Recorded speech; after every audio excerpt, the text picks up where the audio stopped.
You're not hearing it? No. It's Panic at the Disco. Oh, it is Panic at the Disco. I tried it with the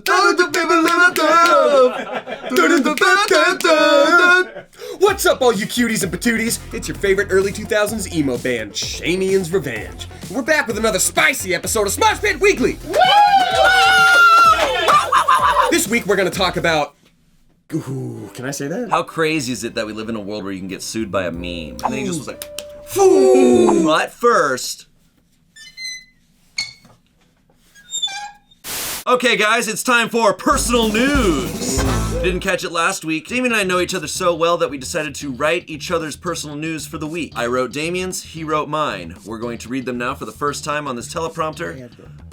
Very seriously. Not gonna laugh. Yes. Alright, Damien's up first. I wrote this for him. Hey guys, Damien Haas here. In honor of the Oscar nominees being announced, for my personal news, I'm going to give you Damien Haas's top movies of 2017. Number 1, Lady Bird, starring Sort of Romaine and Timothy Chalamet. This coming-of-age sequel to Birdman delivers in every way possible. She's struggling to understand her parents as she gets older. She's dealing with heartbreak for the first time, and she lays like 5 eggs throughout the whole film. Wow, just...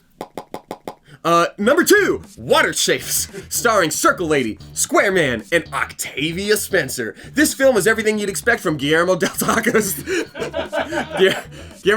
third movie involving a fish man. If you watched Free Willy but longed for the panda porpoise to be more bangable, then this is the movie for you. This combo of Finding Nemo and Magic Mike is fantastic. Number 3, that movie about scary white people. What was the name of the movie? Oh, right, 3 Billboards Outside Ebbing, Missouri. This movie stars a piece of wood, a rock, and Tyrion Lannister. I actually couldn't tell you what it's about because I didn't see it. And you know what? You didn't see it either. Anyways, floppity boopity, I'm pooping my sleep. That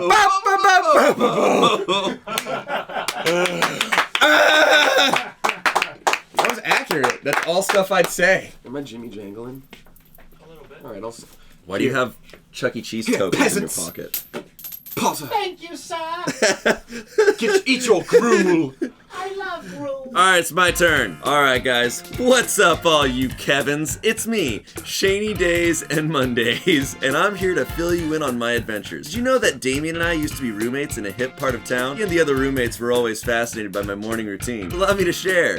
Every morning, I once again defeat the ghost of an unborn Aztec prince that haunts my dreams, just in time to wake up alive. Now, I may be a celebrity, but really, I'm just like you guys. I put my skin on one leg at a time. From there, it's smooth sailing as I begin my 2-mile run to the communal baths. Well, it's not a bath per se, more of a large soup pot, tended to by a kindly old bridge troll named Tummy Sire. No relation. He gets soup flavor and I get free hot water. Win-win. After that, it's about 7:43 a.m. And you know what that means? Time to feed Butch. That's right, Butch Hartman, creator of the Fairly Odd Parents and Danny Phantom. I won him in a back alley card game in Marrakesh.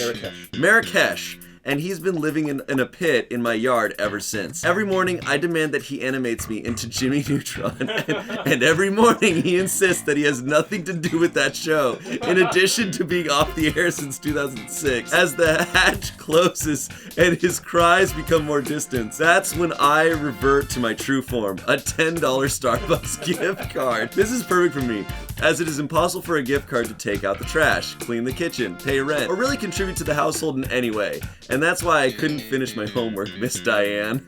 Sneeps! All hail Tummy Sire, hollow be his bones. Hollow be his bones! Sorry, I'm seeing it Sneeps. Smeeps! I misread it. It's Smeeps, not Sneeps. Smeeps! Real quick, you and I keep pulling from the same inside joke to end each other's. Miss Diane and Bo have the same root, and they've been in both of ours twice. Yeah. We did not plan that. Yeah, we need to tell you the story of Miss Diane at some point. One day. One day we'll tell you the story. Comment below if you want to hear the story of Miss Diane. We're making it sound like it's this mysterious It's the biggest mystery of them all. Hold on to your butts, because this is a big one. Chinese scientists have... Ooh, can I say that? I don't think so. Okay. Chinese science experts have just successfully cloned the very first monkeys, using the same techniques used to clone Dolly the sheep 20 years ago. The two macaques were born several months ago and are doing well, making them the first primates to be cloned from a non-embryonic cell. Well, now that the primate barrier has been broken on cloning, we can finally dump all of our money into making our absolute favorite sci-fi movie come to life. Oh yeah, you know the one I'm talking about. I do, yeah. And you know the one I'm talking about. It's the one with the dreamboat leading man who got big in the 80s and a Nexus cloning event that created an army of replicants that complete various tasks, some with blades, while others do a lot of running around. When it gets out of control, the main character doesn't know it's real or a dream, and he realizes he must end it himself to make it out alive. That's right, Multiplicity, starring Michael Keaton and Andy McDowell. What a complete and total cinematic masterpiece. Yep, I never saw it. Wait, they cloned monkeys? Dude, playing God is a slippery slope. Morgan Freeman did it. A lot. He did it for the beginning, and then Jim Carrey did it for the rest of the film. Oh, that's right. But Morgan Freeman was pretty good at it. But this could end up being a step in a dangerous direction for humanity. And while Multiplicity is a fantastic film, I don't know if we should... Don't take that away from me. Don't take this away from me. Okay. These monkeys, we clone them, they're totally fine. Hey, why don't you say something, Chip Chip? And he's just like, roar! Grumpy Cat and her owner are in the news this week after they won $710,000 in copyright infringement damages in a IP lawsuit. A coffee company called Grenade licensed the feline's face for a caffeinated beverage called the Grumpachino. However, the owners of the company decided to go a few steps further and make unauthorized products like t-shirts and Grumpy Cat roasted coffee, which gave the cat something to be really grumpy about. Infringement. Yeah, it's a crime. How crazy is it that we live in a world where you can get sued by a meme? You know that frog, like, Here Comes That Boy on a motorcycle? He won the rights to my life story. That's insane. But a story for another day. Yep. Some other time. And while $710,000 is a ton of money by anyone's standards, my favorite part of this story is the report that Grumpy Cat Limited brought in anywhere from $1 million to $100 million in its first few years of existence. They couldn't get a more accurate report. I don't know, like my company is either worth some dollars or all the dollars. It's like the news just gave up. Commentary. And now we're going to be doing reports like that. There's going to be 1 to 100 inches of rainfall in Los Angeles today, according to my son's hunch, so be sure to pack a life raft for the morning commute. The Michigan Mauler was finally caught after going on a murderous rampage, killing 100 people, or perhaps none. He is described as being either 4'2" to 9'10". And lastly, Wall Street is in a total freakout after the Dow Jones reported a loss of 3, but up to 10,000 points, causing a purge-like scenario in New York City as people face losing it all, but possibly being just fine.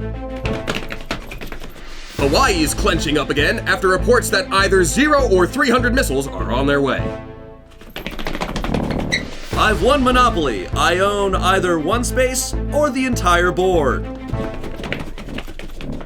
I'm very ill. I have 1 day to live, or 100 years.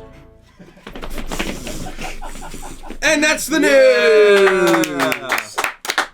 And in our last story of the day, The Rock, Wayne the Drock Johnson, laid the smackdown on Twitter user James McMahon after he tweeted the new Jumanji and then went on to gripe about the video game mechanics in the movie itself. To which the WWE All-Star Dwayne Minerals Johnson replied, actually, my friend, in the Jumanji lore handbook, it clearly states in Article 72 of Section 7 that any character who loses a life shall return to their original state with any item they possess at the time of their demise. So kindly go yourself, James. Ooh. Yeah, and then he just was like, Ooh, he told him what was coming. Jumped from his private jet, landed in Cincinnati right on James. James is dead. Nothing but ashes left. This got us thinking, if one internet troll can get The Rock to tweet at them, why can't we? Or better yet, get him on Smosh Pit Weekly. And you can help by tweeting, yo, at The Rock, at Super Shayne, and at Damien Haas think you're really just CGI and not a real person. What say you? Come on to Smosh Pit Weekly and prove them wrong, computer man. And that's our show.